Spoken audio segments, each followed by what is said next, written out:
So hello mga kois, papagpalang araw po sa ating lahat. So yun, part 2. So ito na po yung ating part 2. So hinati ko lang po siya para hindi po masyadong sobrang haba. So yun mga kois, natalakay na po natin itong 2010. So ito po, lumalabo talaga yung ating cam. Yan. So ito po, tinalakay po natin itong ating 2010. Yan. Na bolder letters. So nasabi po natin diyan kung magkano po yung estimated added value po niya. So yung kung meron kayong mga ganitong barya, so yun, keep nyo po. Kung may maganda kayong kondisyon na ganito, so pasa nyo po sa akin. Yun. And next po, ito yung 2012, yan, na bolder letters. So yan, natalakay din po natin yan. So yan mga kois, may remaining pa po tayo na 3 variant. So samahan niyo po ako mga kois, ating alamin kung anong variant pa po ba ito at ano ang mas rare sa mga natira or remaining variant. So huwag na tayo masyadong patagalin, pabahin. So samahan niyo po ako mga kois. Tara, let's go!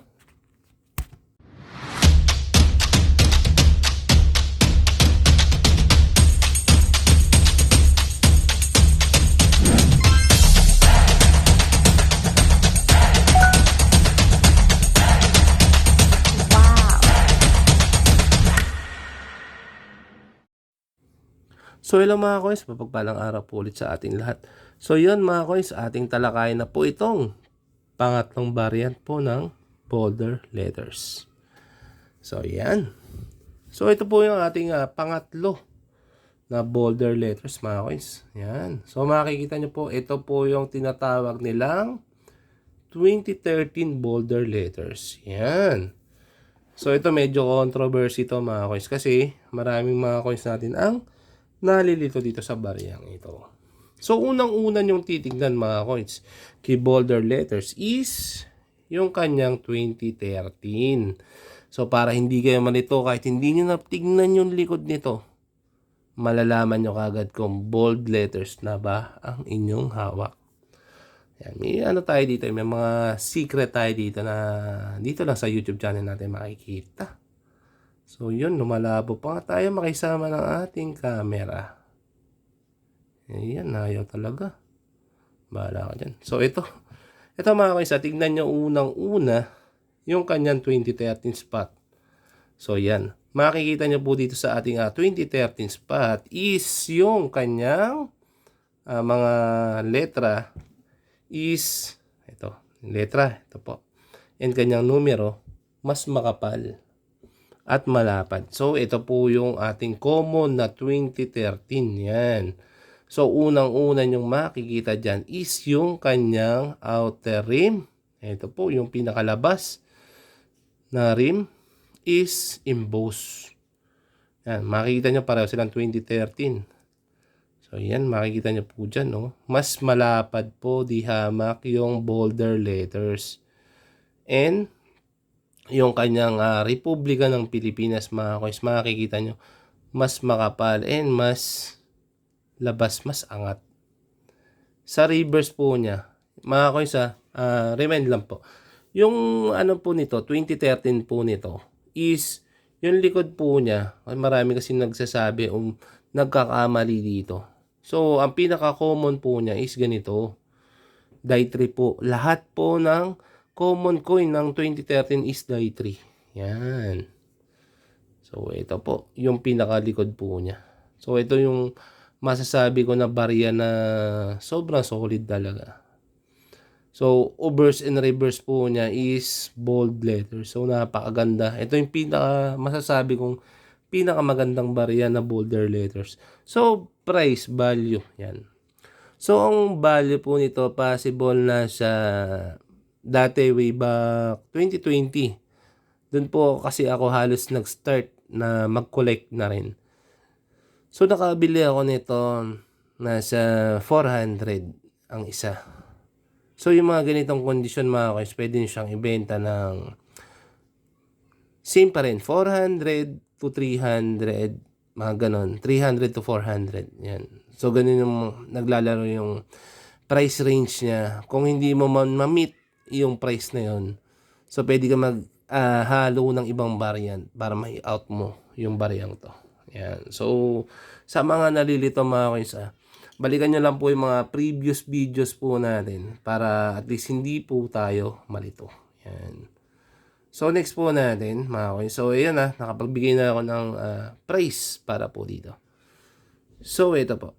Ito po, yung sunod. 2014 na Boulder Letters. So, makikita dyan ng mga coins.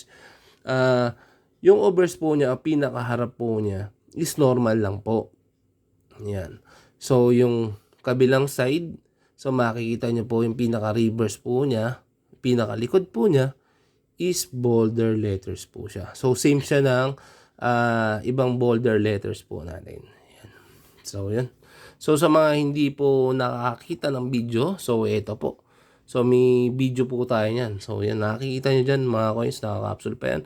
Boulder Letters po talaga siya. Kung makikita nyo yung pinaka-rim niya, outer rim niya po is manipis. Yan. Yan po yung indikasyon o ng isang Boulder Letters. So, yan po. So, mga coins, kung meron kayong ganyan, so, ito po. Kung meron po kayong ganyan na 2014 na Boulder Letters, so, submit nyo po sa akin. Hindi po die 3 mga coins, Boulder Letters.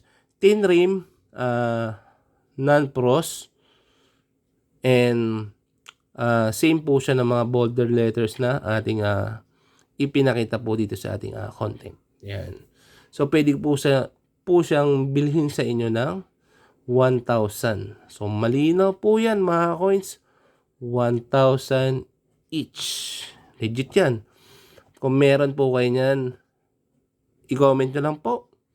And sabihin nyo po i-chat nyo po ako sa aking FB account. So, yun. Paki-screenshot po yung comment and ipasa nyo po yung coins. So, pasa nyo sa akin with video and yun. Pwede ko siyang bilhin sa inyo. So, next po natin mga coins is ito.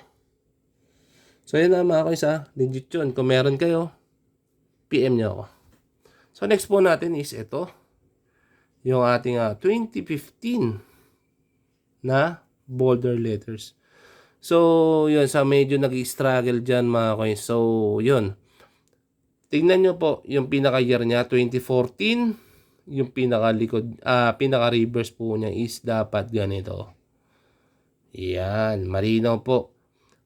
Yung pinaka-reverse po niya dapat, unang-una is thin rim.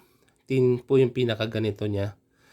Tapos yung pinaka-letter po niya, yung Bangko Sentral. So, dapat dikit po yan dito sa pinaka-rim niya. Hindi po yan dapat ganito Kasi maraming nagpapasa sa atin ng die 3. So, wag po. Yan. So, mare-reject po tayo yan. So, makikita nyo unang-una mga coins yan. May die 3 po kasi na 2014. So, hindi po tayo naghahanap ng ganon. So, yun po ay common coin, no added value po siya So, ito po. Uulitin ko po. Die 3 Boulder Letters. Ang una po natin titignan is yung kanyang outer rim. So, ito po yung outer rim, yung labas. Dapat po, ang katangian po ni Boulder Letters is thinner po o manipis po yung pinaka gilid niya or outer rim niya. So, maliwanag po yun mga coins So, wag niyo po papasahan ng die 3. At alam niyo naman, hindi tayo bumibili ng mga common coin yan So, ito po, yung pinaka 1993 niya dapat po ganyan, malaki at emboss po. And yung pinaka outer rim niya po, makikita niyo naman po kaagad si Boulder Letters. Yan, angat na angat po. Di po ba? So, ito mga ganito mga coins. Yan. Price, syempre. So, possible price po ng ganito, pwede niyo po siyang ibenta ng 30 to 40 pesos ang isa. So, yan imagine niyo kung magkakaroon kayo ng ganito, piso, tapos may bibenta nyo ng 40, di ba? Malaking pera na rin, malaking bagay na rin. So, yan mga guys, kung mag-aalok po kayo sa akin ng mga barya, make sure po na medyo marami-rami para hindi naman po tayo talo sa shipping fee. Ang shipping fee po natin is, pinaka-minimum is 90 pesos. So, imagine 90 pesos. Parang makakabili na ako ng dalawang ganito, di ba? So, yun. So, yun mga guys, yun po yung para sa akin mga bolder letters. So kung may i-additional po kayo dyan, comment lang po kayo. Sang bold letters po ba tayo medyo nag-struggle? At anong mga bolder letters po ba ang inyong mga hawak? So comment down below. Comment lang po kayo mga koys. And ano po natin, itakal po natin niya sa ating next content. So mga koys, hindi na muna ako makakapag shout out. Hindi na rin po muna ako makakapaglagay kung sino yung mga comment sa ating last content. Kasi since rest day ko ngayon, so nagtambak ako ng maraming content para hindi naman ako magahol. So yun. So sa mga susunod na serye na siguro mag shoutout tayo. And maglagay na rin tayo ng mga nag-comment kasi wala, hindi talaga ako makapaglagay ngayon kasi actually may nakalagay pa ako ng unlisted na serye, tapos may ini-edit pa ako, tapos ito siguro mga pangatlo hanggang pang-apat na content ko to. So yun, tinambakan ko para at least hindi naman ako magahol. So yun mga koys, ingat-ingat po kayo mga koys, and maraming salamat sa pagsubaybay niyo po sa ating coin serie. From day 1, coin serie 1 hanggang ngayon, nandito pa rin po kayo. So thank you mga koys. And ingat po sana kayo palagi. Maraming salamat sa inyong pagsuporta. Ingat. Kita-kits sa susunod na content. Bye-bye.